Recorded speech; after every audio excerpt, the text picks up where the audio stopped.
Hi friends, कैसे सब लोग। नमस्कार, स्वागत है आपका कंसेप्ट आरएनए की ऑनलाइन क्लासेस में। लास्ट क्लास में हमने बेहद महत्वपूर्ण टॉपिक डिस्कस किया था, लेवल ऑफ प्रिवेंशन। इस लेवल ऑफ प्रिवेंशन में हमने दो प्रिवेंशन लास्ट क्लास में पढ़े थे, प्राइमरी लेवल ऑफ प्रिवेंशन और प्राइमोर्डियल लेवल ऑफ प्रिवेंशन। दोनों पे बहुत सारे सवाल मैंने आपको बताए थे और बहुत सारे एग्जाम्पल दिए थे जो एग्जाम में आने की संभावनाएं रखते हैं। हम कुछ क्विक रिव्यूज करते हैं उनका। जैसे आपको अगर एग्जामिनर बोलता है बताओ आपको स्मोकिंग को सीज करना है या सीसेशन ऑफ स्मोकिंग, यह कौन से लेवल का प्रिवेंशन है। सोचें क्या बताया था, सीसेशन ऑफ स्मोकिंग कौन से लेवल का प्रिवेंशन है। दो ही ऑप्शन है, प्राइमोर्डियल और प्राइमरी। आपके लिए इजी रहेगा चूज करना। सीज करना है इसका मतलब है पहले से स्मोकिंग कर रहा था, तो कौन सा लेवल का प्रिवेंशन हो जाएगा, प्राइमरी लेवल ऑफ प्रिवेंशन।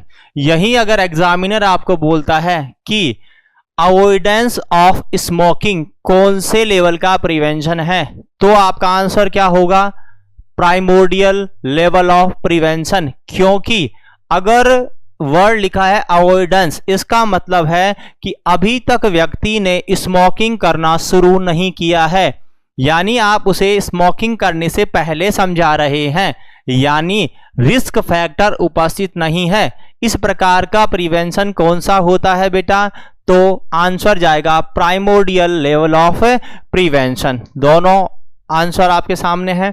एक में रिस्क फैक्टर की प्रेजेंस मैंने दिखाई है, दूसरे में रिस्क फैक्टर की अनुपस्थिति आपके सामने दिखाई गई है। एक और आपका एग्जाम्पल, अगर आपको बोला जाए लाइफ स्टाइल चेंज कौन से लेवल के प्रिवेंशन में आता है, आंसर क्या होगा, प्राइमरी लेवल ऑफ प्रिवेंशन। क्या होगा, प्राइमरी लेवल ऑफ प्रिवेंशन। क्योंकि लाइफ स्टाइल को चेंज करने का मतलब होता है किसी व्यक्ति की बैड हैबिट को रुकवा कर उसे अच्छी हैबिट के अंदर ट्रांसफर करवाना, यानी कि वह गलत रास्ते पर जा चुका था, उस गलत रास्ते को रुकवा कर पुनः वापस सही रास्ते पर लाना कौन से लेवल का प्रिवेंशन होता है, प्राइमरी लेवल ऑफ प्रिवेंशन। यही अगर एग्जामिनर आपके सामने आंसर क्वेश्चन पुट करता है और उसमें लिखा होता है, एग्जाम्पल आपको देता है कि लाइफ स्टाइल मॉडिफिकेशन, बताओ यहां पर कौन से लेवल का प्रिवेंशन आपको बताना है, तो आंसर जाएगा primordial level of prevention. Clear. अगर आपसे एग्जामिनर बोलता है हमें जब भी कोई इंटरवेंशन आप कर रहे हो जिनमें रिस्क फैक्टर उपस्थित नहीं है, तो वह कौन से लेवल का प्रिवेंशन होगा, आंसर क्या देना है आपको, प्राइमोर्डियल लेवल ऑफ प्रिवेंशन। अगर ये एग्जामिनर बोलता है कि रिस्क फैक्टर उपस्थित है, उसके बाद जो इंटरवेंशन दिया जाता है बीमारी होने से पहले, वह कौन सा लेवल के प्रिवेंशन में आता है, तो आंसर जाएगा primary level of prevention. Clear. ये हमने कुछ इंपॉर्टेंट एग्जांपल्स हैं जो डील किए थे लास्ट क्लास में।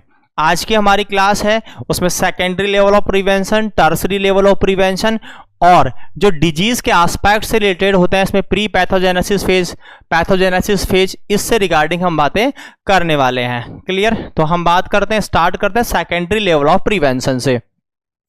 क्या है सेकेंडरी लेवल ऑफ प्रिवेंशन। अगर हम एक बीमारी के हिसाब से देखें तो जैसे मैंने स्टार्टिंग में आपको बताया था कि दो ऐसे प्रिवेंशन है जो बीमारी से पहले होते हैं। उन दोनों में क्या क्या मैंने बताया आपको, एक प्राइमोर्डियल लेवल ऑफ प्रिवेंशन बताया और दूसरा प्राइमरी लेवल ऑफ प्रिवेंशन। ये दोनों ही प्रिवेंशन किसी व्यक्ति के बीमार होने से पहले होते हैं, मतलब हम जो इंटरवेंशन कर रहे हैं वो बीमारी से पहले कर रहे हैं। यह क्लियर था। अब बात आती है सेकेंडरी लेवल ऑफ प्रिवेंशन की। इसका मतलब सेकेंडरी का मतलब है उसे बीमारी तो हो चुकी है, यह कंफर्म है, वह डिजीज से ग्रसित है, बीमारी से ग्रसित है, तो फिर उस समय क्या कर सकते हैं हम, हम क्या चाहेंगे, अगर मानो आप, हम या कोई हमारा मित्रगण बीमार हो गया, हम उस समय क्या कौन सी टेक्निक अपनाएं कि वह व्यक्ति ठीक हो जाए। तो हम सबको पता है, रटने की बिल्कुल जरूरत नहीं है। जब हम बीमार होते हैं तो हम सबसे पहले क्या करते हैं, हम सबसे पहले उस बीमारी का पता लगाते हैं, क्योंकि बिना पता लगाए क्या बीमारी का इलाज संभव है, बिल्कुल नहीं। तो हमें बीमारी का, जब भी हम बीमार होते हैं उसका हमें अगर इलाज करवाना है तो हमें उसका पता लगाना पड़ेगा, मतलब उसे डायग्नोस करवाना पड़ेगा। तो सबसे पहले बीमारी का पता लगाना जितना जल्दी हो सके, और दूसरा, जब बीमारी का पता लग जाए तो अच्छी तरीके से, बढ़िया तरीके से कंप्लीटली उसका ट्रीटमेंट करवाना। ये दोनों ही काम हमारे कौन से लेवल के प्रिवेंशन में जाएंगे, सेकेंडरी लेवल के प्रिवेंशन में। क्या क्या मैंने बताया, जल्दी से उस बीमारी का पता लगाना यानी डायग्नोस कर लेना, और दूसरा उस बीमारी का उचित ट्रीटमेंट लेना। दोनों कौन से लेवल के प्रिवेंशन में आएंगे, सेकेंडरी लेवल के प्रिवेंशन में। इससे क्या फायदा आपको मिलने वाला है, आप जब किसी बीमारी का जल्दी से पता लगा लेंगे और बीमारी को उचित तरीके से ठीक कर रहे हैं, अच्छे से इलाज अगर आप ले रहे हैं, तो आपकी बीमारी जल्दी से ठीक हो जाएगी। वह अपनी प्रारंभिक अवस्था में ही रुक जाएगी, आगे प्रोग्रेस नहीं करेगी, मतलब लक्षण ज्यादा सीवियर नहीं होंगे। मैं ऐसा कह सकता हूं, जब मैंने आपको डिजीज का साइकिल पढ़ाया था उसमें मैंने कुछ स्टेज आपको बताई थी कि बीमारी स्टार्टिंग में इंक्यूबेशन पीरियड में आती है, फिर प्रोड्रोमल में आती है, फिर फेस्टिग्यूम में जाती है, मतलब बीमारी की एक ग्राफ होता है।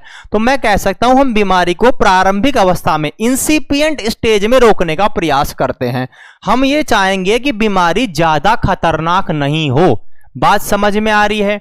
अगर आपको एग्जामिनर बोले प्राइमोर्डियल, मतलब बीमारी नहीं हुई है, बीमारी का कोज भी नहीं है और बीमारी का रिस्क फैक्टर भी नहीं है। अगर एग्जामिनर बोले प्राइमरी प्रिवेंशन यानी रिस्क फैक्टर है, कोज हो भी सकता है ना भी हो, लेकिन बीमारी नहीं है। अगर आपको एग्जामिनर बोलता है सेकेंडरी लेवल प्रिवेंशन यानी इस समय बीमारी उपस्थित है, वह बीमार हो चुका है, बीमार होने के बाद हम प्रिवेंशन कर रहे हैं या बीमारी के दौरान हम ऐसा कर रहे हैं, और हम ये चाहते हैं कि हमारे द्वारा जो उपाय किए गए हैं, जो इंटरवेंशन किए गए हैं, उन इंटरवेंशनों के द्वारा वह व्यक्ति अपनी जो बीमारी की स्थिति है उसमें ज्यादा सीवियरिटी के तरफ नहीं जाए और जल्दी से वह रिकवर हो जाए और ठीक हो जाए। ये सब चीजें सेकेंडरी लेवल के प्रिवेंशन में आती हैं। क्लियर। तो अगर हम इन्हें टर्मिनोलॉजी या बिल्कुल साइंटिफिक भाषा में बात करें तो मैं क्या कहूंगा, सेकेंडरी लेवल ऑफ प्रिवेंशन की अगर मैं डेफिनेशन की बात करूं तो क्या कहूंगा, सुनिएगा। सेकेंडरी लेवल का प्रिवेंशन का मतलब है prevention of disease, prevention of disease in early stage, यानी कि इस सेंटेंस से एक बात तो क्लियर होती है कि बीमारी हो चुकी है, प्रिवेंशन कर रहे हैं, आप बचाव कर रहे हैं, बीमारी का कर रहे हैं, किस अवस्था में, अर्ली स्टेज में। अगर इसे हम और एक तरीके से बोलें, एग्जाम में एक सवाल आया हुआ है और इस स्टेज का नाम उन्होंने दिया इंसिपिएंट स्टेज, यानी आपको याद रखना है इंसिपिएंट स्टेज में या अर्ली स्टेज में बीमारी को रोकना कौन से लेवल का प्रिवेंशन कहलाता है, तो आपका आंसर जाएगा सेकेंडरी लेवल ऑफ प्रिवेंशन, यानी कि बीमारी को अपनी प्रारंभिक अवस्था में, यानी आप कह सकते हो इंसिपिएंट स्टेज में रोकना ही क्या कहलाता है, सेकेंडरी लेवल ऑफ प्रिवेंशन कहलाता है। क्लियर। या आप ऐसा कह सकते हैं कि आप बीमारी की सीवियरिटी को कम कर रहे हैं। क्लियर। यानी कि reduces the severity of disease, severity घातकता, हम चाहते हैं बीमारी ज्यादा घातक नहीं हो, तो reduces the severity of disease, यानी कि आपकी जो डिजीज है उसकी सीवियरिटी को अगर आप घटा रहे हैं, यह कौन से लेवल का प्रिवेंशन होगा, सेकेंडरी लेवल का प्रिवेंशन कहलाता है। क्लियर। उसके अलावा आप देखिएगा, अगर मैं बीमारी के हिसाब से बात करूं तो वे इंटरवेंशन जो डिजीज के दौरान किए जाते हैं, यानी ड्यूरिंग डिजीज या ड्यूरिंग पैथोजेनेसिस फेज जो आप इंटरवेंशन कर रहे हो, वे सारे इंटरवेंशन कौन से लेवल के प्रिवेंशन में आते हैं? आपका आंसर होगा सेकेंडरी लेवल ऑफ प्रिवेंशन, यानी कि ऑल इंटरवेंशन और इंटरवेंशन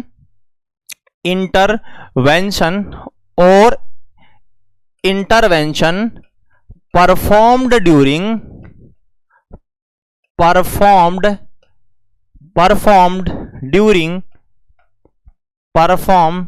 ड्यूरिंग डिजीज, यानी बीमारी के दौरान, जब बीमारी हो रही है, यही तो मैं बोल रहा हूं, बीमारी के दौरान। ऑल इंटरवेंशन, आप जो भी उपाय कर रहे हैं, कब? बीमारी के दौरान, या आप कह सकते हैं during pathogenesis phase, during pathogenesis. याद रखना, इसके हिसाब से भी एग्जामिनर पूछ लेता है, ड्यूरिंग पैथोजेनेसिस फेज। यानी अगर एग्जामिनर आपको कहता है बताओ the intervention performed by a nurse during pathogenesis phase is included in which level of prevention, क्या आंसर देना है आपको? Secondary level of prevention. Clear? Question बताया मैंने आपको कि एक नर्स के द्वारा, एग्जामिनर का क्वेश्चन है, एक नर्स के द्वारा बीमारी के दौरान जो इंटरवेंशन दिए जाते हैं, जो उपाय सुझाए जाते हैं, वह कौन से लेवल के प्रिवेंशन में आते हैं? आपका आंसर क्या देना है आपको? Secondary level of prevention. Clear है? इसका क्या क्या मोड ऑफ इंटरवेंशन हो सकता है, क्या क्या चीजें इसके अंतर्गत आएंगी, तो हम बात करेंगे मोड ऑफ इंटरवेंशन। क्या क्या इंटरवेंशन आपको इसके अंतर्गत जोड़ना है। एग्जाम में इन इंटरवेंशनों पे डायरेक्ट क्वेश्चन हमें देखने को मिलता है। तो दो इंपॉर्टेंट बातें मैंने आपको बताई थी कि एक तो बीमारी का अर्ली स्टेज में पता लगाना, मतलब बीमारी को जल्दी से डायग्नोस करना, तो हम क्या कह सकते हैं? Early diagnosis. क्या बोलोगे? अर्ली डायग्नोसिस, यानी कि बीमारी का जल्दी से पता लगा लेना। बताओ कौन से लेवल के प्रिवेंशन में आता है? Secondary level of prevention. अगर एग्जामिनर आपके सामने बोलता है बताओ कि early diagnosis is included in which level of prevention, तो हमारा आंसर क्या जाएगा? Secondary level of prevention. Clear? बीमारी का जल्दी पता लगाना हम समझ जाएंगे, यानी बीमार हो चुका है और जल्दी से पता लगा लेंगे तो बीमारी की सीवियरिटी कम हो जानी है। क्लियर? दूसरा ट्रीटमेंट। सेकंड क्या कर सकते हो आप? ट्रीटमेंट कर सकते हैं। जब आप बीमारी का ट्रीटमेंट कर लोगे, अच्छी दवाइयां दे दोगे, पूरा ट्रीटमेंट ले लोगे, तो बीमारी जल्दी से ठीक हो जाएगी। तो मैं ऐसा कह सकता हूं कि ये दोनों ही मोड ऑफ इंटरवेंशन हैं जिनके द्वारा हम सेकेंडरी लेवल ऑफ प्रिवेंशन को फुलफिल कर लेते हैं। अब अर्ली डायग्नोसिस में क्या क्या कर सकते हैं? एग्जाम में कुछ एग्जाम्पल्स आते हैं, क्योंकि देखो लेवल ऑफ प्रिवेंशन एक लॉजिकल टॉपिक है, यहां लॉजिक्स के ऊपर क्वेश्चन आते हैं। आपको एग्जाम्पल देकर, एक कंडीशन देकर फिर पूछेगा आपका कि यह कौन से लेवल का प्रिवेंशन है। तो बताओ अर्ली डायग्नोसिस में क्या क्या कंडीशन आ सकती हैं। तो सबसे पहले मैं कंडीशन की बात करूंगा, स्क्रीनिंग टेस्ट। क्या बोलूंगा बेटा? Screening test. Screening test. बहुत सारी पुस्तक, बहुत सारी किताबें, बहुत सारे YouTube चैनल्स या बहुत सारे शिक्षक कई बार इस टॉपिक को लेकर कंफ्यूज रहते हैं, और मैं आपको कुछ एग्जांपल दूंगा, जैसे ब्रेस्ट सेल्फ एग्जामिनेशन। बहुत सारे लोग बोलते हैं कि यह प्राइमरी लेवल ऑफ प्रिवेंशन का भाग है। मेरे को आज तक ये समझ में नहीं आया, जब आप पैप स्मीयर की बात कर रहे हैं, वो सर्वाइकल कैंसर के लिए किया जा रहा है, तो वह प्राइमरी का पार्ट कैसे हो सकता है? क्लियर? क्योंकि वो एक प्रकार का स्क्रीनिंग टेस्ट है, महिला सर्वाइकल कैंसर का पता लगाने के लिए कर रही है, तो वह एक स्क्रीनिंग टेस्ट हो गया ना। तो how it comes in the primary? वह ऑलवेज किस में आएगा? सेकेंडरी लेवल ऑफ प्रिवेंशन में। अगर यहीं आपको बोले टेस्टिकुलर सेल्फ एग्जामिनेशन, यानी पुरुष अपने टेस्टिस का एग्जामिनेशन कर रहा है। बताओ क्यों करता है पुरुष अपने टेस्टिस का एग्जामिनेशन? वो इसलिए करता है, वो चाहता है कि अपनी बीमारी यानी टेस्टिस में अगर कैंसर हो, टेस्टिकुलर कैंसर अगर हो, तो उस टेस्टिकुलर कैंसर को वह अर्ली स्टेज में ही डिटेक्ट कर सके। मतलब अगर वो हर रेगुलरली, हर मंथली अपने टेस्टिस का असेसमेंट कर रहा है, तो उसे बहुत जल्दी पता लग जाएगा कि उसके टेस्टिस में कोई गांठ, कोई लंप, कोई सिक्रेशन तो नहीं है, ताकि वो जल्दी से उसका इलाज करवा सके। इसलिए मैं कह सकता हूं जो टेस्टिस का एग्जामिनेशन हम करते हैं वह भी कौन से लेवल का प्रिवेंशन होगा? सेकेंडरी लेवल ऑफ प्रिवेंशन में आएगा। महिलाओं के लिए, महिलाएं ब्रेस्ट सेल्फ एग्जामिनेशन करती हैं, BSE, breast self examination, BSE। जब ब्रेस्ट सेल्फ एग्जामिनेशन महिलाएं करती हैं, तो महिलाएं ब्रेस्ट सेल्फ एग्जामिनेशन क्यों करती हैं? वो अपने ब्रेस्ट का एग्जामिनेशन करके अर्ली स्टेज में ये पता करना चाहती हैं कि उन्हें ब्रेस्ट कैंसर तो नहीं है। मतलब ब्रेस्ट कैंसर का अर्ली स्टेज में पता लगाने के लिए महिलाओं को यह टीचिंग करवाई जाती है कि वह अपने ब्रेस्ट का रेगुलरली असेसमेंट करें, मंथली, और उसे हम क्या बोलते हैं? Breast self examination. तो तीनों मैंने जो आपके सामने एग्जांपल दिए वो किस में आ जाएंगे? स्क्रीनिंग टेस्ट में। आप कह सकते हैं डायग्नोसिस टेस्ट में, जैसे स्पूटम स्मीयर एग्जामिनेशन। आपको टीबी का पता लगाना है, डायग्नोस आप करना चाहते हैं अर्ली स्टेज में, तो आप स्पूटम स्मीयर एग्जामिनेशन करवा सकते हैं ताकि जल्दी से पता लग जाए। अगर कोई डायबिटीज का व्यक्ति है, आप उसके यूरिन में स्ट्रिप करके, यूरिन स्ट्रिप से ग्लूकोज का पता लगाकर ये कंफर्म कर सकते हैं कि उसे मधुमेह यानी डायबिटीज तो नहीं है। तो ये जितने भी एग्जांपल मैंने आपके सामने रखे हैं, चाहे वो ब्रेस्ट सेल्फ एग्जामिनेशन हो, चाहे टेस्टिकुलर सेल्फ एग्जामिनेशन आपके सामने रखा गया हो, चाहे पैप स्मीयर रखा गया हो, चाहे स्पूटम स्मीयर एग्जामिनेशन रखा गया हो, चाहे हमने आपके सामने ग्लूकोज का डिटेक्शन करने के लिए यूरिन स्ट्रिप टेस्ट बताया हो, ये सारे एग्जाम्पल कौन से लेवल के प्रिवेंशन में आने हैं? सेकेंडरी लेवल ऑफ प्रिवेंशन में आने हैं। क्लियर? तो स्क्रीनिंग टेस्ट के एग्जाम्पल बेटा बहुत महत्वपूर्ण है। एग्जामिनेशन पॉइंट ऑफ व्यू से आप 2 स्टार लगा लें, और जो मैं एग्जाम्पल बता रहा हूं उनको डायरेक्ट याद रखना है, सारे एग्जाम में आए हुए हैं। जैसे सबसे पहला एग्जाम्पल मैं आपके सामने दे रहा हूं, वह है ब्रेस्ट सेल्फ एग्जामिनेशन। क्या है? Breast self examination. Breast self examination महिलाओं के द्वारा अपने ब्रेस्ट का जो एग्जामिनेशन किया जाता है उसे हम बोलते हैं ब्रेस्ट सेल्फ एग्जामिनेशन। कौन से, किस लेवल ऑफ प्रिवेंशन का भाग होगा? ये सेकेंडरी लेवल ऑफ प्रिवेंशन का, क्योंकि ये क्या है? एक प्रकार का स्क्रीनिंग टेस्ट। महिला ब्रेस्ट सेल्फ एग्जामिनेशन क्यों करती है? तो हम सब लोगों को पता है ब्रेस्ट सेल्फ एग्जामिनेशन करने का उद्देश्य क्या होता है? टू डिटेक्ट, क्या करना चाहती है वो? To detect breast cancer. वह ब्रेस्ट कैंसर का पता लगाने के लिए ही तो ब्रेस्ट सेल्फ एग्जामिनेशन कर रही है। यानी कि मैं कह सकता हूं ब्रेस्ट कैंसर का अर्ली स्टेज में पता लगाने के लिए महिलाओं के द्वारा जो प्रयास किया जाता है वह ब्रेस्ट सेल्फ एग्जामिनेशन है। और इसके द्वारा महिला अपने ब्रेस्ट में लंप का पता करती है, सिक्रेशन का पता करती है, और कन्फर्म करती है कि उसे कोई ऐसी संभावनाएं तो नजर नहीं आ रही जिससे ब्रेस्ट कैंसर हो। क्लियर? तो ये चीजें किस में आ जाएंगे आपकी? ब्रेस्ट सेल्फ एग्जामिनेशन कौन से लेवल के प्रिवेंशन में आ गया? आपका सेकेंडरी लेवल ऑफ प्रिवेंशन। इसके अलावा एक testicular self examination. Testicular self examination.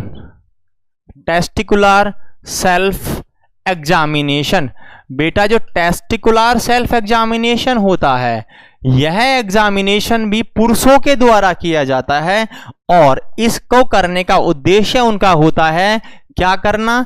इसको क्यों करते हैं? To detect testicular cancer in early stage. यानी कि आपके टेस्टिकुलर कैंसर को प्रारंभिक अवस्था में पता करने के लिए जो एग्जामिनेशन किया जाता है वह क्या है? Testicular self examination.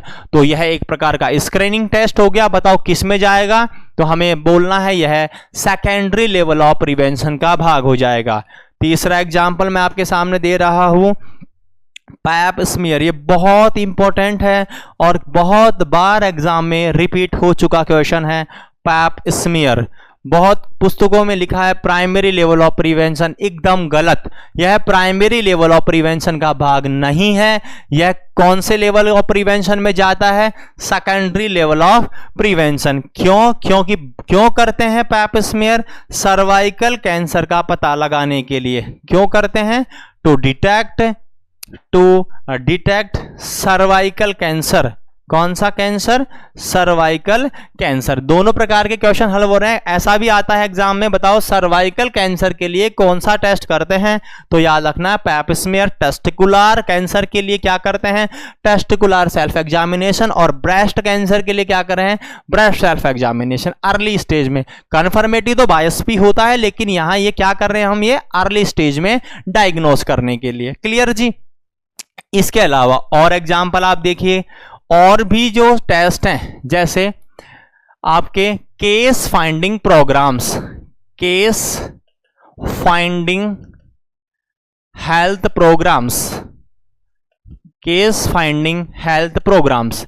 जितने भी प्रोग्राम चल रहे हैं इंडिया में जो कि केस फाइंडिंग प्रोग्राम है, जिनमें हम बीमारी के केसेस को डायग्नोस करते हैं। ये जोधपुर एम्स के अंदर पूछा गया था नर्सिंग ट्यूटर की एग्जाम में कि बताओ जो नेशनल प्रोग्राम्स हैं जिनके द्वारा हम बीमारियों का डायग्नोस कर रहे हैं। जैसे मलेरिया प्रोग्राम चल रहा है तो मलेरिया के नए केसेस की जांच होती है उसमें, और वह नए केसेस का इंसिडेंस रेट लेकर आता है कि इस हमारे पास में मलेरिया के ये केस नए आ रहे हैं। मतलब क्या आप क्या कर रहे हो वहां पर? उनका आप उन केसेस को डायग्नोस कर रहे हो उनकी प्रारंभिक अवस्था में। तो मैं कह सकता हूं जितने भी केस फाइंडिंग प्रोग्राम हमारे इंडिया में रन कर रहे हैं वे कौन से प्रिवेंशन का भाग होंगे? आपका आंसर होगा निसंदेह कि यह सेकेंडरी लेवल ऑफ प्रिवेंशन के भाग होते हैं, क्योंकि ये क्या करते हैं? जो डिजीज के केसेस हैं उन्हें अर्ली स्टेज में डायग्नोस करने का काम कर रहे हैं। क्लियर? उसके अलावा आप और एग्जाम्पल देखिए, जैसे आप कर रहे हैं यूरिन स्ट्रिप टेस्ट। क्लियर? क्या कर रहे हैं? Urine strip test. Urine strip test क्यों करते हैं? टू डिटेक्ट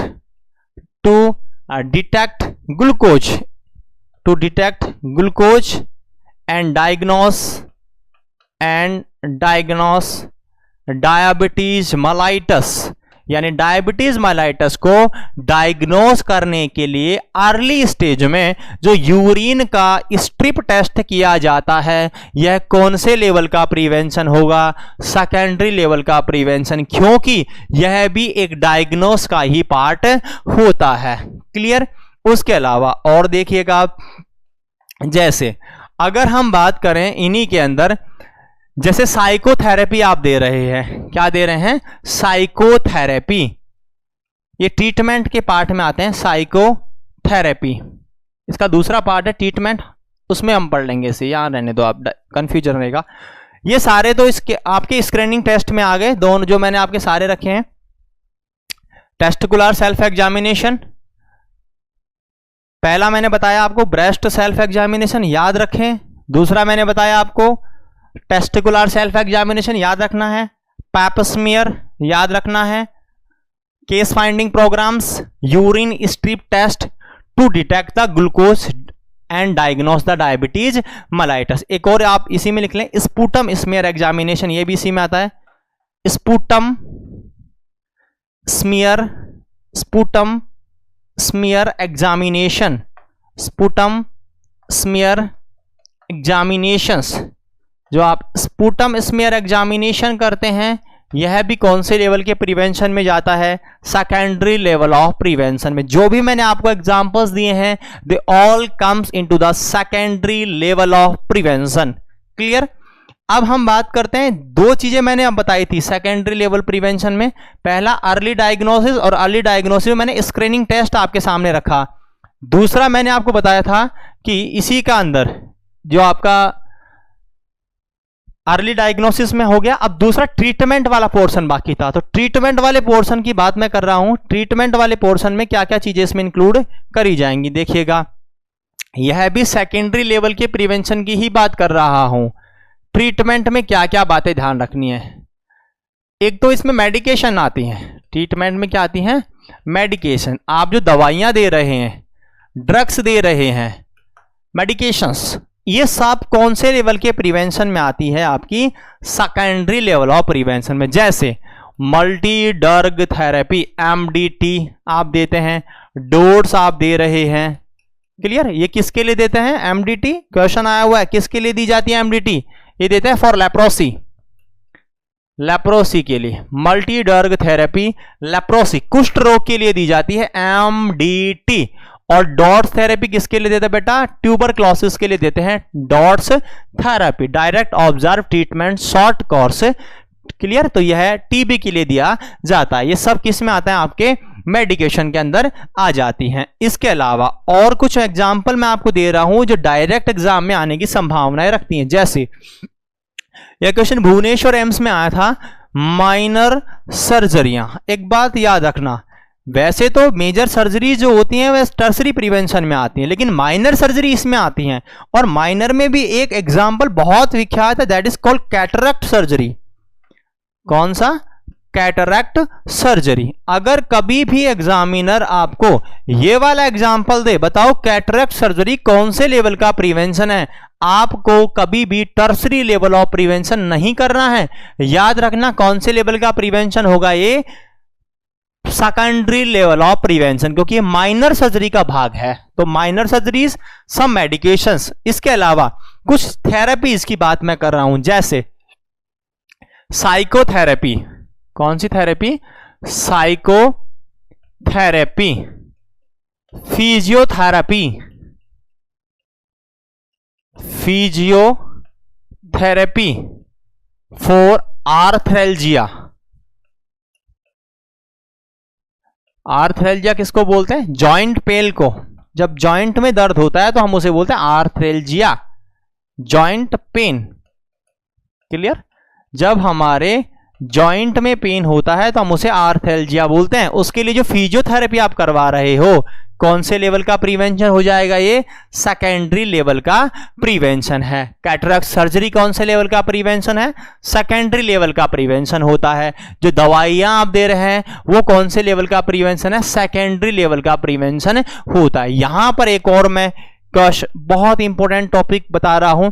अगर क्वेश्चन आता है आइसोलेशन, आइसोलेशन विथ ट्रीटमेंट, अगर आप किसी व्यक्ति को आइसोलेट भी कर रहे हैं और साथ में दवाइयां भी दे रहे हो, केवल अगर आइसोलेशन करते हैं कम्युनिकेबल डिजीज के लिए, क्वारंटाइन करते हैं, तो वो प्राइमरी लेवल का प्रिवेंशन होता है। लेकिन अगर आइसोलेशन कर रहे हैं साथ में इलाज भी दे रहे हैं, ये कौन से लेवल का प्रिवेंशन होगा, सेकेंडरी लेवल का प्रिवेंशन होगा। कौन से लेवल का, सेकेंडरी लेवल का प्रिवेंशन माना जाएगा, क्लियर। तो ये जो मैंने एग्जांपल आपके दिए हैं ये ट्रीटमेंट से रिलेटेड हो गए। जैसे मेडिकेशन आपको देनी है, आपकी मल्टी ड्रग थेरेपी है, डोट्स थेरेपी है, ये किस में आती हैं, मेडिकेशन के अंदर आ जाती हैं। साइको आप थेरेपी दे रहे हैं, फिजियोथेरेपी आप दे रहे हैं, इसके अलावा आप आइसोलेशन विद ट्रीटमेंट कर रहे हैं, the also comes into the secondary level of prevention. तो बताओ मैंने कौन कौन से एग्जाम्पल आपको बताए। एग्जाम के हिसाब से जो पॉइंट महत्वपूर्ण है सेकेंडरी लेवल ऑफ प्रिवेंशन में, सबसे पहली बात, सेकेंडरी लेवल ऑफ प्रिवेंशन का मतलब है कि डिजीज को इंसिपिएंट स्टेज में रोकना। मेरे साथ साथ चलेंगे, हम क्विक रिव्यूज करते हैं इसका। इंसिपिएंट स्टेज में रोकना, बीमारी के दौरान इंटरवेंशन देना, कौन से लेवल का प्रिवेंशन हो गया, सेकेंडरी लेवल ऑफ प्रिवेंशन। क्या क्या करते हैं इसमें, दो चीजें करते हैं। पहली चीज क्या है, बीमारी का जल्दी से पता लगाना, अर्ली स्टेज में पता लगाना, यानी अर्ली डायग्नोसिस, और फिर उसका इलाज करना, ट्रीटमेंट, दोनों किस में आते हैं, सेकेंडरी लेवल ऑफ प्रिवेंशन में। अब अर्ली डायग्नोसिस की बात करूं तो कौन से टेस्ट इसमें आने हैं, स्क्रीनिंग टेस्ट आएंगे। स्क्रीनिंग में कौन कौन सा एग्जांपल मैंने आपको दिया, तो आपको बोलना है सर आपने एग्जांपल दिया, टेस्टिकुलर सेल्फ एग्जामिनेशन मैंने बताया, ब्रेस्ट सेल्फ एग्जामिनेशन मैंने बताया, पैप स्मीयर मैंने बताया, यूरिन स्ट्रिप टेस्ट मैंने बताई, स्पुटम स्मीयर एग्जामिनेशन मैंने बताया। ये सब किसके और केस फाइंडिंग प्रोग्राम्स, ये सब किस में आते हैं? स्क्रीनिंग टेस्टों के भाग हैं और ये सब सेकेंडरी प्रिवेंशन के अंतर्गत आते हैं। यहीं अगर हम बात करें आपका ट्रीटमेंट वाले पोर्शन में, तो मैंने मेडिकेशन बताई, जैसे डॉट्स थेरेपी है, एमडीटी थेरेपी है, इसके अलावा फिजियोथेरेपी है, आर्थरेल्जिया में आप ले सकते हैं, साइकोथेरेपी आपकी होती है, आइसोलेशन विथ ट्रीटमेंट। ये सब कौन से लेवल का प्रिवेंशन है? सेकेंडरी लेवल का प्रिवेंशन। तो बेटा कोई कंफ्यूजन नहीं होना चाहिए, सेकेंडरी लेवल ऑफ प्रिवेंशन में ये सब चीजें सेकेंडरी लेवल ऑफ प्रिवेंशन के भाग होते हैं। क्लियर? आगे चलें, आगे अंतिम टर्सरी लेवल ऑफ प्रिवेंशन की बात कर रहे हैं, जो चौथे नंबर पर आता है, tertiary level of prevention. Tertiary prevention, primordial आपने पढ़ा, प्राइमरी आपने पढ़ा, सेकेंडरी आपने पढ़ा, और अब लास्ट है टर्सरी प्रिवेंशन।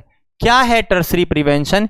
यानी कि जो इंटरवेंशन हम कर रहे हैं लेट पैथोजेनेसिस फेज में, यानी कि डिजीज होने के बाद में आप जो इंटरवेंशन कर रहे हो वह कौन से लेवल के प्रिवेंशन में आता है? आंसर जाएगा टर्सरी लेवल ऑफ प्रिवेंशन। क्या जाएगा? Tertiary level of prevention. तो बताना है कि इंटरवेंशन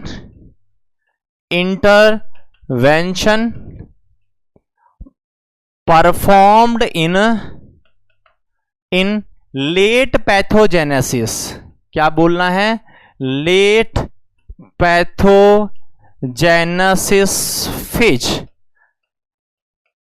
लेट पैथोजेनेसिस फेज यानी बीमारी के बाद में, लेट पैथोजेनेसिस फेज। यहां जो आप इंटरवेंशन कर रहे हैं वो सब किस में जाएंगे? टर्सरी लेवल ऑफ प्रिवेंशन में जाते हैं। क्लियर? या मैं ऐसा भी कह सकता हूं कि बीमारी से होने वाले कॉम्प्लिकेशन को रोकना कौन से लेवल का प्रिवेंशन होगा?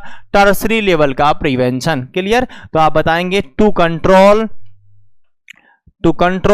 Complication of diseases, complication of disease, यानी कि बीमारी के जो कॉम्प्लिकेशन हैं, बीमारी तो हुई लेकिन ऐसा नहीं हो जाए कि बीमारी परमानेंट हो जाए, कुछ कॉम्प्लिकेशन लेकर आ जाए सीवियर वाला, ऐसा नहीं होना चाहिए। तो यहां पर जो हम प्रिवेंशन करते हैं वे सब उपाय जो बीमारी के कॉम्प्लिकेशन को रोकते हैं, तो कौन सा लेवल का प्रिवेंशन कहलाएगा बेटा? Tertiary level of prevention. ये बीमारी के कॉम्प्लिकेशन को रोकता है। जो इंटरवेंशन हम लेट पैथोजेनेसिस फेज में दे रहे हैं ये कौन से लेवल के प्रिवेंशन में आएंगे? आंसर जाएगा tertiary level of prevention. Clear? Mode of intervention की बात करता हूं, क्या क्या चीजें इसमें आएंगी उनकी हम बात कर रहे हैं। मोड ऑफ इंटरवेंशन, क्या क्या चीजें इसमें आती हैं? तो इसमें दो चीजों को जोड़ा गया है मोड ऑफ इंटरवेंशन में। पहली बात, फर्स्ट है डिसएबिलिटी लिमिटेशन और दूसरा है सेकंड नंबर पर रिहैबिलिटेशन। दोनों किस में जाते हैं बेटा? टर्सरी लेवल ऑफ प्रिवेंशन में। क्या क्या बताया मैंने? Disability limitation, disability limitation, disability limitation कौन से का भाग है बेटा? डिसएबिलिटी लिमिटेशन आपके टर्सरी लेवल ऑफ प्रिवेंशन का। और दूसरा अगर मैं बात करूं तो क्या बताऊंगा मैं? Rehabilitation.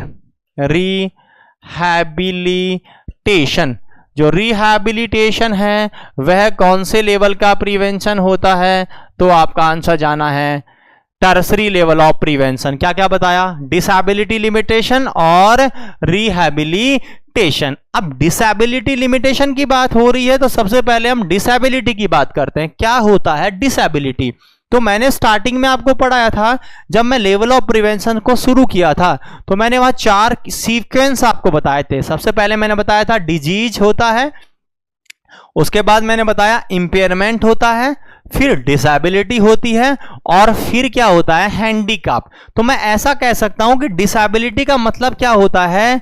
Decrease functions, decrease function. Ability का मतलब क्षमता और डिसएबिलिटी का मतलब अक्षमता, कार्य नहीं कर पाना डिसएबिलिटी कहलाता है। क्लियर, कार्य नहीं कर पाना डिसएबिलिटी कहलाता है। तो डिसएबिलिटी को लिमिट करो, आप कोशिश करो कि क्या करना चाहते हैं हम ये चाहते हैं इंपेयरमेंट जो डिसएबिलिटी में कन्वर्ट नहीं होना चाहिए। यानी हमारा जो प्रयास होगा वो क्या होगा, इंटरवेंशन हम कर रहे हैं, इंटरवेंशन टू रिड्यूस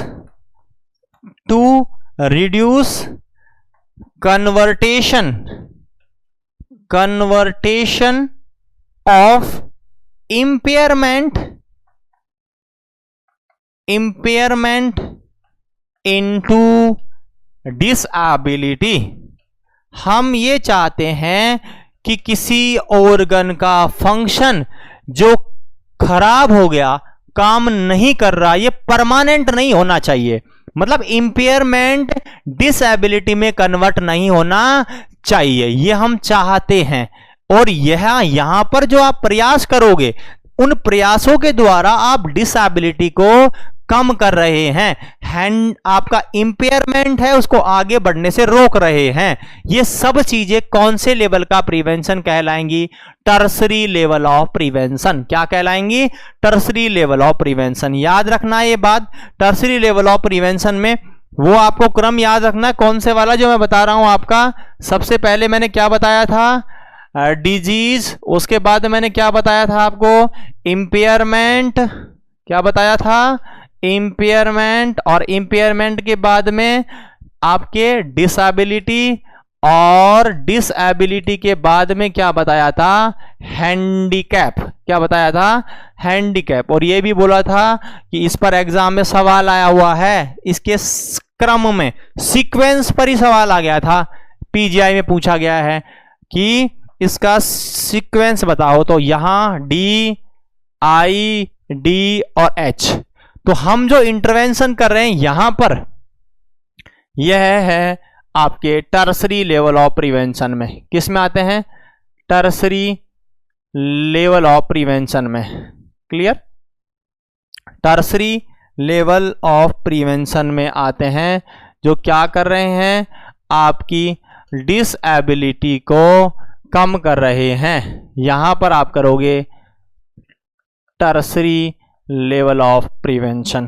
क्लियर, ये बात याद रखनी, ये दोनों चीजें इंपेयरमेंट को डिसएबिलिटी में कन्वर्ट होने से रोक रहे हो, यही बात मैंने यहां लिखी है।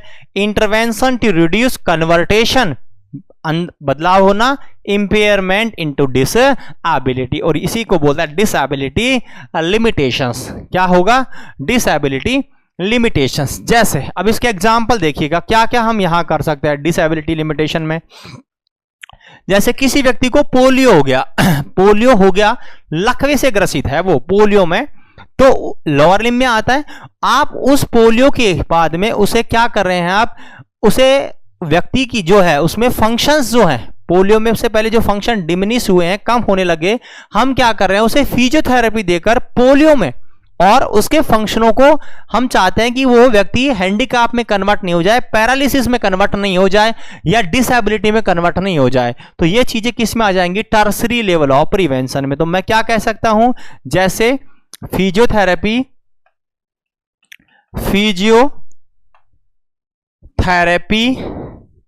इन पोलियो, जो पोलियो में फिजियोथेरेपी आप कर रहे हैं, कौन से लेवल का प्रिवेंशन हो गया, ये टर्सरी लेवल ऑफ प्रिवेंशन के अंतर्गत आ गया, क्योंकि डिसएबिलिटी लिमिटेशन में काम कर रहा है। क्लियर, यानी आप वे सारे इंटरवेंशन काम में ले सकते हैं जिससे आपकी जो डिसएबिलिटी है वो कम से कम रहे और प्रोग्रेस नहीं करे। तो ये इसमें आ जाएगा। इसके अलावा नेक्स्ट है रिहैबिलिटेशन। बी पॉइंट इसमें क्या है, rehabilitations.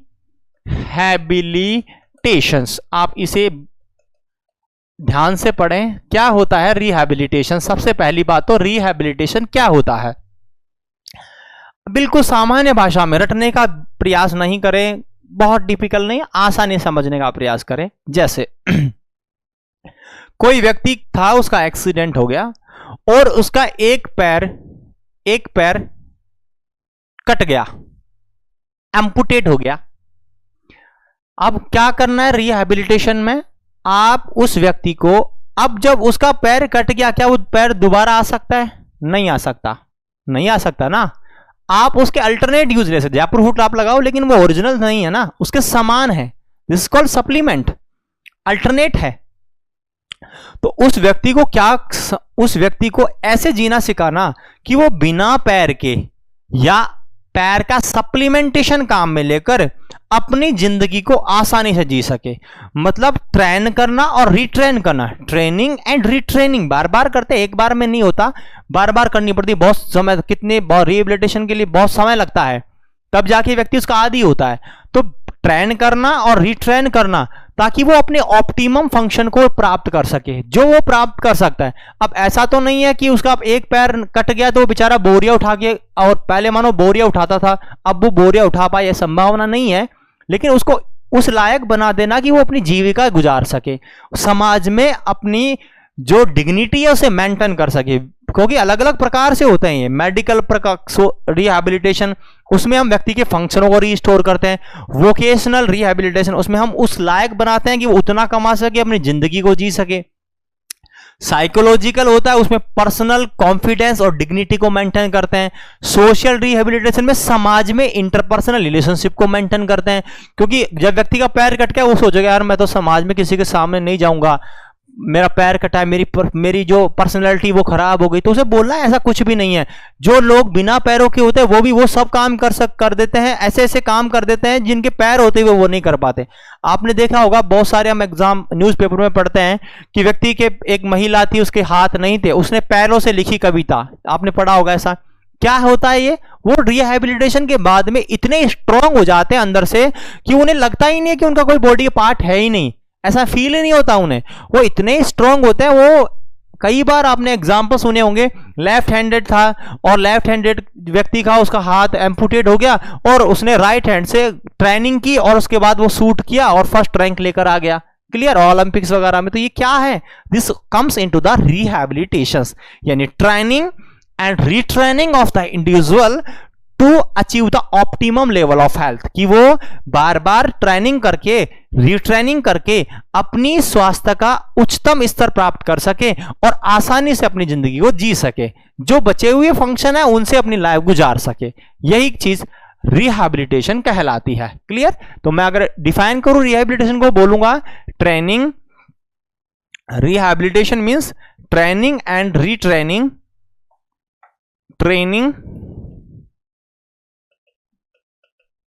Training and retraining of the individual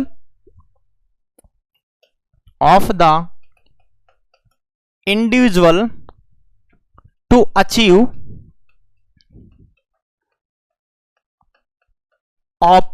optimum level of health, यानी कि व्यक्ति को ट्रेनिंग करवाना, बार बार कराना, ट्रेनिंग, रीट्रेनिंग, और ट्रेनिंग के द्वारा हम क्या चाहेंगे कि वह अपने स्वास्थ्य का ऑप्टिमम लेवल अचीव कर सके, जो वो कर सकता है वो अचीव कर सके। यह चीज क्या कहलाती है, रिहैबिलिटेशन। एग्जाम में एक बार पूछा गया है इसकी डेफिनेशन, रिहैबिलिटेशन में training and retraining of the individual to achieve the optimum level of health is comes into the rehabilitation, clear. अब टाइप्स की बात कर लेते हैं, रिहैबिलिटेशन के प्रकार होते हैं, कौन कौन से टाइप का रिहैबिलिटेशन होता है। तो सबसे पहला रिहैबिलिटेशन होता है, उसे हम बोलते हैं मेडिकल रिहैबिलिटेशन। कौन सा होता है बेटा, मेडिकल रिहैबिलिटेशन। मेडिकल रिहैबिलिटेशन का मतलब है कि अचीवमेंट ऑफ फंक्शंस को अचीव करना क्या कहलाता है, मेडिकल रिहैबिलिटेशन, क्लियर। यानी कि अचीवमेंट ऑफ फंक्शंस, व्यक्ति के जो खोए हुए फंक्शन थे उन्हें अचीव करना मेडिकल रिहैबिलिटेशन का पार्ट होता है। दूसरा रिहैबिलिटेशन आता है वोकेशनल रिहैबिलिटेशन। कौन सा, वोकेशनल रिहैबिलिटेशन। इसका मतलब व्यक्ति की आजीविका के लिए कमाने लायक बनाना वोकेशनल रिहैबिलिटेशन कहलाता है। यानी कि achievement to earn for livelihood, जिंदगी जीने के लिए अर्न करना, कमाना, यानी पैसे टके की बात इसमें आ रही है। अर्न, जो अर्निंग कैपेसिटी है वो इंक्रीज करना अपनी जीविका के लिए। ऐसा तो नहीं है कि भाई अंबानी जैसे इतना रुपए कमाए, ऐसी कोई जरूरी नहीं है, उसकी जितनी कैपेसिटी है। Achievement to earn for livelihood, हम ये अचीव करना चाहते हैं कि वह अपनी जिंदगी के लिए, आजीविका के लिए कमा सके, अपने आप पे डिपेंड रह सके और किसी और पर आश्रित नहीं हो, वो इस प्रकार का बना देना, यह वोकेशनल रिहैबिलिटेशन कहलाता है। एक होता है आपका साइकोलॉजिकल, 3rd नंबर पर आता है साइकोलॉजिकल रिहैबिलिटेशन। साइकोलॉजिकल रिहैबिलिटेशन का मतलब होता है व्यक्ति को हम कॉन्फिडेंस लेवल और उसका जो डिग्निटी लेवल है वो मेंटेन करना चाहते हैं। क्लियर? तो अचीव करना है आपको अचीवमेंट ऑफ सेल्फ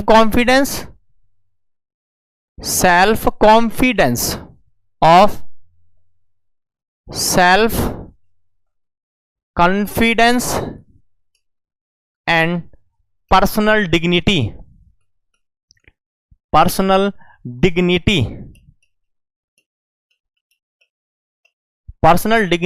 आत्मसम्मान, डिग्निटी बोलते हैं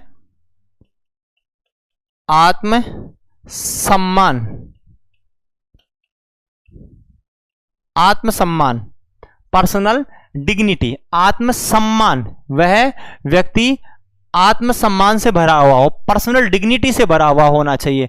मतलब व्यक्ति में खुद का रेस्पेक्ट होनी चाहिए, इंडिविजुअलाइज रेस्पेक्ट उसकी होनी चाहिए। हाँ, ऐसा नहीं, व्यक्ति जब खुद की नजरों में गिर जाता है तो फिर लोगों की नजरों में तो उठने के सवाल ही नहीं होता ना।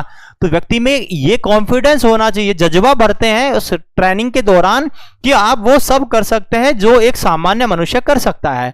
आप बिना हाथ के, बिना पैर के, बिना आंख के, जो भी पार्ट नहीं है उसके बिना भी जिंदगी गुजार सकते हो, बहुत बेहतर तरीके से गुजार सकते हो। ये बात समझाना ही आपका साइकोलॉजिकल रिहैबिलिटेशन आता है। उसकी साइकोलॉजी को चेंज करना हो, उसको मजबूत बनाना और कॉन्फिडेंस से भर देना, आत्मसम्मान, डिग्निटी और कॉन्फिडेंस आपका उसका मजबूत कर देना। क्लियर? उसके अलावा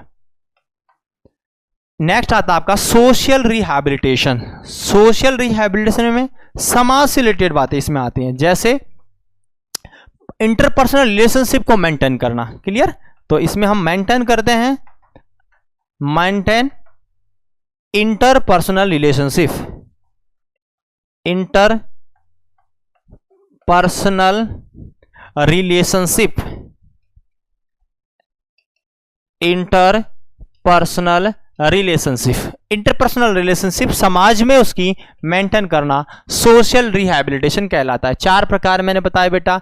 मेडिकल का मतलब फंक्शन को अचीव करना, वोकेशनल का मतलब कमाने लायक बना देना, साइकोलॉजिकल का मतलब उसका कॉन्फिडेंस बिल्डअप कर देना और सोशल का मतलब सामाजिक व्यवहार बना देना, इंटरपर्सनल रिलेशनशिप बना देना। यानी कि अगर मैं रिहैबिलिटेशन की बात करूं तो 4 प्रकार मैंने बताए, और ट्रेन करना, रिट्रेन करना, ऑप्टिमम हेल्थ को अचीव करना, यह रिहैबिलिटेशन कहलाता है। और कौन से लेवल का प्रिवेंशन होता है बेटा, आपको डायरेक्ट बता देना है ये कौन से लेवल का प्रिवेंशन होता है। It is comes into the tertiary level of prevention. अब यहां पे कुछ एग्जाम्पल देखिएगा जो इनसे रिलेटेड है। जैसे क्वेश्चन आए आपको, यूज क्रुच इन पोलियो। क्रुच जानते हो? बैसाखी,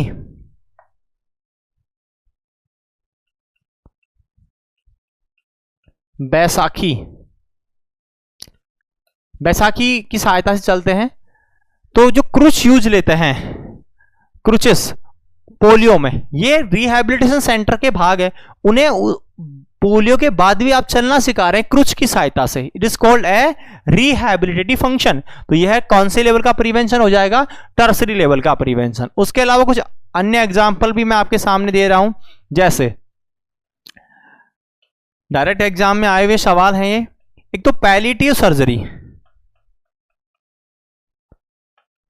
पैलिएटिव सर्जरी कभी भी आए, बताओ पैलिएटिव सर्जरी कौन से लेवल के प्रिवेंशन में होती है? आपका जवाब होगा टर्सरी लेवल ऑफ प्रिवेंशन में। ये क्वेश्चन भी आया हुआ है पैलिएटिव सर्जरी का। क्लियर? यानी मेजर सर्जरियां जो भी हम करते हैं, मेजर सर्जरियां, ये सब किस में चली जाती हैं? आपकी टर्सरी लेवल ऑफ प्रिवेंशन का भाग होती हैं। क्लियर? तो ये मैंने आपको इन डिटेल, इन डेप्थ समझाने का प्रयास किया है कंप्लीट लेवल ऑफ प्रिवेंशन को। बहुत सारे एग्जाम्पल मैंने दिए, ऑलमोस्ट मैं ऐसा कह सकता हूं कि मैंने किसी भी बुक का एग्जाम्पल आपके सामने नहीं छोड़ा है जो किसी एग्जाम में आया हुआ हो। आप जो भी कॉम्पिटिटिव एग्जाम्स की बुक देखते हैं उन सभी एग्जाम्पलों को मैंने आपके सामने रख दिया है जो कि एग्जाम में पूछे गए हैं। इनसे बाहर कुछ भी नहीं है। अगर इन्हें आप पढ़ते हो ऑलमोस्ट हर क्वेश्चन को आप कवर करोगे। बस लॉजिक याद रखना है और एक लॉजिकल बेस्ड क्वेश्चन को हल करने का प्रयास करना, रट्टा मत मारना, एग्जाम्पल को याद रखना और समझने का प्रयास करना। क्लियर? एक चीज और इसमें आती है, तो आपका लेवल ऑफ प्रिवेंशन पूरा हो गया। एक लेवल ऑफ प्रिवेंशन को डिजीज के द्वारा हमारी जो नेचुरल हिस्ट्री ऑफ डिजीज से भी जोड़ा जाता है। उस नेचुरल हिस्ट्री ऑफ डिजीज का भी मैं आपको पोर्शन समझाना चाहूंगा, क्योंकि भाई कई बार एग्जामिनर कुछ हटके भी पूछ लेता है। ये तो सभी लोग पढ़ रहे हैं, कुछ चीज हटकर आती है तो एग्जाम में आने की संभावना ज्यादा रखती है, क्योंकि अब कुछ टॉपिक्स लिमिटेड होने लगे, बार बार उन्हीं पे क्वेश्चन आ रहे हैं। तो एग्जामिनर अपने सोच के दायरा को बढ़ा रहे हैं, तो हमें भी बढ़ाना पड़ेगा। तो हम आपको नेचुरल हिस्ट्री ऑफ डिजीज के अनुसार लेवल ऑफ प्रिवेंशन बताना चाहेंगे, वो भी आप देखिएगा।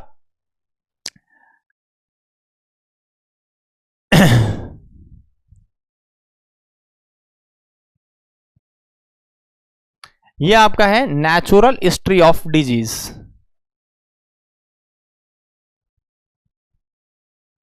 देखिएगा आप, ये नेचुरल हिस्ट्री ऑफ डिजीज के हिसाब से आपका लेवल ऑफ प्रिवेंशन मैं बता रहा हूं। क्लियर?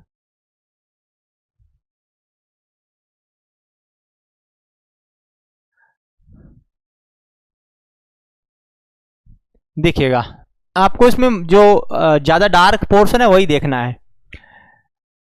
सबसे ऊपर चलिएगा मेरे साथ साथ, period of pre pathogenesis. Period of pre pathogenesis यानी इस लाइन से, जो ये लाइन मैंने ड्रॉ की है, इस लाइन के इधर इधर प्री पैथोजेनेसिस अवस्था है, मतलब बीमारी नहीं हुई है। और ये वाला पीरियड है पीरियड ऑफ पैथोजेनेसिस, मतलब बीमारी हो चुकी है। ये बात क्लियर हुई? बीमारी से पहले और बीमारी के बाद में। दूसरी बात, इसमें इन्होंने क्या बताया है, देखो लेवल ऑफ प्रिवेंशन यहां दिखा रखा है, प्राइमरी लेवल ऑफ प्रिवेंशन, क्योंकि प्रीमोडियल को ऐड नहीं किया गया था, अभी जोड़ा गया, नया है। तो इसमें दो चीजें दिखा रखी, हेल्थ प्रमोशन और स्पेसिफिक प्रोटेक्शन, जो मैंने आपको दोनों बताई है। ये नेचुरल हिस्ट्री ऑफ डिजीज की कौन सी फेज में आती हैं?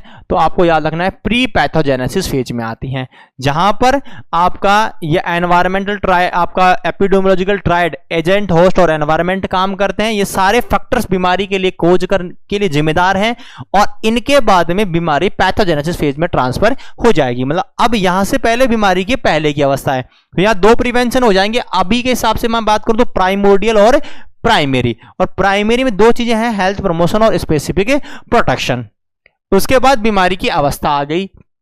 यहां इन्होंने दो दिखा रखे हैं, देखो, एक है सेकेंडरी प्रिवेंशन और दूसरा टर्सरी। सेकेंडरी प्रिवेंशन में है अर्ली डायग्नोसिस एंड ट्रीटमेंट, जो हमने डिस्कस किया, और टर्सरी में है डिसेबिलिटी लिमिटेशन और रिहैबिलिटेशन। ये कौन सी फेज में चला गया? पैथोजेनेसिस फेज में। ये डायग्रामेटिक मैंने समझाया है, वैसे मैंने आपको स्टार्टिंग में मैं साथ लेके चला हूं, वैसे ही जब मैं पढ़ा रहा था तो मैंने आपकी ये फेजेस पहले ही समझा दी थी कि pre pathogenesis phase, pathogenesis phase और पोस्ट पैथोजेनेसिस फेज या लेट पैथोजेनेसिस फेज। तो आप कंफ्यूज बिल्कुल भी नहीं हुए। अगर एग्जामिनर आपको नेचुरल हिस्ट्री ऑफ डिजीज के हिसाब से पूछता है तो भी आपका आंसर सही जाना चाहिए, और वो नॉर्मल पूछता है तो भी आंसर सही जाना चाहिए। क्लियर? इसके अलावा आप देखिएगा कुछ स्पेसिफिक इंटरवेंशन। क्विक रिव्यूज के रूप में काम करेंगे, आपको आपने सारे पढ़ लिए हैं। जैसे अगर आपको बोला जाए लेवल ऑफ प्रिवेंशन, सबसे पहला दिया गया है, देखो प्राइमोर्डियल लेवल ऑफ प्रिवेंशन। कौन सा है बेटा? Primordial level of prevention. सबसे पहला यही है, प्राइमोर्डियल लेवल ऑफ प्रिवेंशन। क्या किया था मैंने यहां पर? दो चीजें मैंने बताई, देखो इंडिविजुअल एजुकेशन और मास एजुकेशन, दोनों किस में आते हैं? प्राइमोर्डियल लेवल ऑफ प्रिवेंशन में आ जाते हैं। अब यहां पर हमने एक चीज और जोड़ दिया था, वह था लाइफ स्टाइल मॉडिफिकेशन। क्लियर? इसके अलावा प्राइमरी लेवल ऑफ प्रिवेंशन जो दूसरे नंबर पर आता है, सेकेंडरी, इस पे क्या क्या होता है? हेल्थ प्रमोशन और स्पेसिफिक प्रोटेक्शन, दोनों किस में चले जाएंगे? प्राइमरी लेवल ऑफ प्रिवेंशन में। उसके अलावा तीसरे नंबर पर क्या होता है? सेकेंडरी प्रिवेंशन, और सेकेंडरी में क्या होगा? अर्ली डायग्नोसिस और एप्रोप्रिएट ट्रीटमेंट। और चौथे नंबर पर क्या होता है? टर्सरी प्रिवेंशन, उसमें आता है डिसेबिलिटी लिमिटेशन और रिहैबिलिटेशंस। क्लियर हुए एवरीथिंग? सब कुछ क्लियर है चारों प्रिवेंशन के बारे में? आप चारों जो प्रिवेंशन आपके हैं उन्हें बिल्कुल स्पेसिफिक मैनर में याद रखें। क्लियर? मैं आपको एक सारणी के द्वारा इन चारों में डिफरेंशिएशन कर देता हूं ताकि आपको एक इमेज के रूप में याद रहेगा। शॉर्ट में बताऊंगा। सबसे पहला बेटा तुम मेरा साथ देना है, साथ साथ में प्राइमोर्डियल, प्राइमरी, सेकेंडरी और टर्सरी। क्लियर जी? अब बताइए, आपका जो प्राइमोर्डियल है ये कौन सी फेज में होता है? तो प्री पैथोजेनेसिस फेज। ये कौन सी में होता है? Pre pathogenesis phase. ये कौन सी में होता है? पैथोजेनेसिस फेज में। और टर्सरी पोस्ट पैथोजेनेसिस फेज। यहां पीपी सेम हो रहे हैं, वो प्री है, ये पोस्ट है, याद रखना है। ये है पोस्ट पैथोजेनेसिस फेज में। Clear? Pre pathogenesis, pre pathogenesis, pathogenesis, post pathogenesis. ये तो डिजीज के साइकिल के हिसाब से हो गया। अगर मैं डिजीज के नॉर्मल बात करूं, ये है बिफोर डिजीज, ये भी है बिफोर डिजीज, ये है ड्यूरिंग डिजीज और ये है आफ्टर डिजीज। बीमारी से पहले, बीमारी से पहले, बीमारी के दौरान, बीमारी के बाद में। क्लियर? यहां क्या करते हो आप? तो अभी मैंने जस्ट आपके सामने इंटरवेंशन बताए।